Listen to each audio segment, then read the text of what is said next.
that my generation took the South African struggle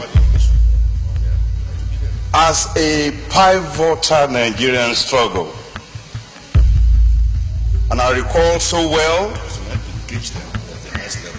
Mr. President, that the man who later became the leader of the Nigerian Senate, and I'm referring to your late father, Mr. Senate President, was in the forefront of the South African Relief Fund. He gave a lot of his substance, and he urged other Nigerians to do so. In secondary school, we began what was called the Self-Denial Fund, and every Friday we contributed money for needy areas of the world, and the bulk of our money went to help the then apartheid South Africans with millions of our black brothers and sisters on their near slavery. Years later, we remember that the late MKO Abiola, also after he had become a multi-millionaire, was in the forefront of the struggle against apartheid. And we were all so happy in the mid-70s when the government led by Mohammed Ramad Murtala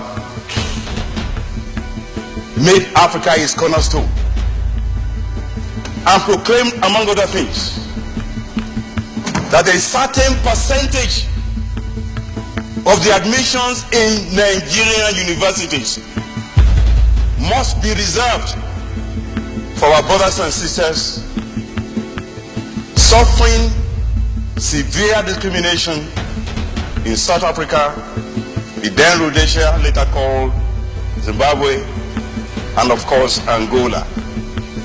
And I remember so well, I had left the university then, that when the Nigerian government began to ration rooms such that second-year students could no longer stay on campus, our brothers and sisters from Southern Africa were exempted from this room. They could stay on campus throughout the years of being students. But they were not the only ones who benefited from the kindness and the brotherliness of the Nigerian people. South Africans should be reminded that it was Nigeria that gave asylum to so many of their leaders who were being persecuted at the time. Becky lived in Nigeria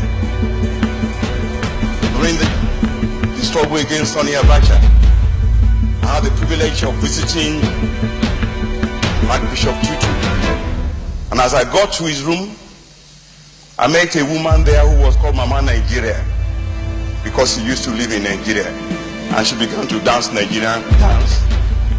And she said to Archbishop Tutu that God will not forgive you if you abandon Nigeria in his hour of need. When I then got to the US, I'm proud to say that I later became the president of the Nigerian Student Union, and I was the chairman of the Political Action Committee of the African Student Union. At the time that our children are being slaughtered, we wish their senators would not make this a laughing matter. Mr. President, sir, even then in the USA, Nigerian students were the vanguard of pushing for divestment of European and US interests in South African economy. I went and changed myself with other African students to Russell bidding in Atlanta to draw attention to the change that our brothers and sisters were under in South Africa. I had to be taken to court, prosecuted, warned to be of good behavior just because I was praying and working for the freedom of our brothers and sisters. What are they saying? They are saying that Nigerians are coming to South Africa to work. If a Nigerian commits crime anywhere in the world, including Nigeria, let that Nigerian be persecuted.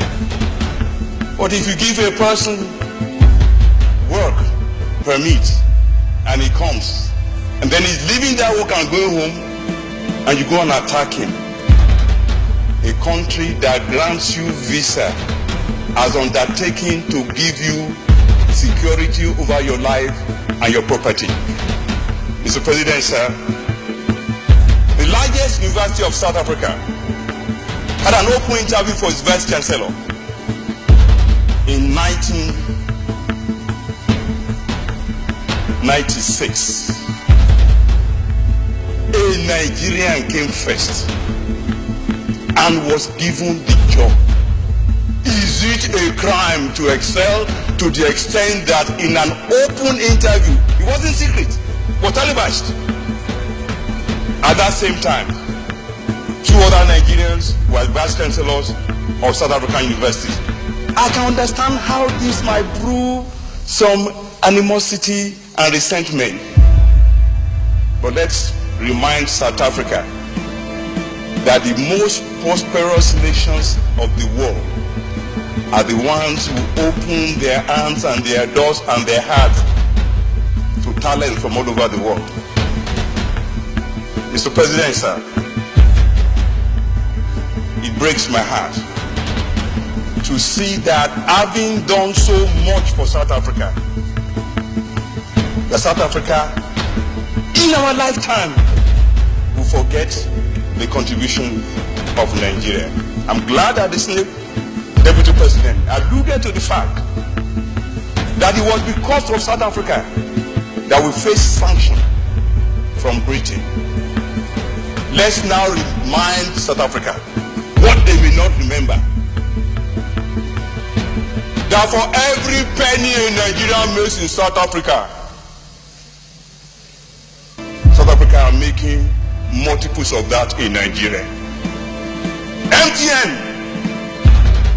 belongs to South Africa. Maybe South Africa will force Nigeria to send MTN going. DSTV belongs to South Africa. Maybe we can now also put pressure for DSTV to go. After all, many times MTN will drop your line. You will send your text and it will not be delivered. Oh yes, we used to have Kingsway, we used to have UTC and Leventis. Now it is ShopRite from South Africa. Maybe it is time for ShopRite to go. But I don't want that. Honestly, I don't. I want an open society that welcomes all.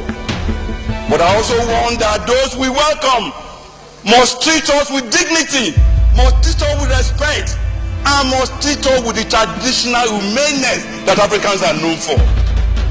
I pray that we will, as the Deputy Senate President said, lead a delegation to the Parliament of South Africa to know that, look, Rofo has not a one-way traffic. If you want to do Poto and Rofo, we can do the same. I pray we don't. Thank you. Senator.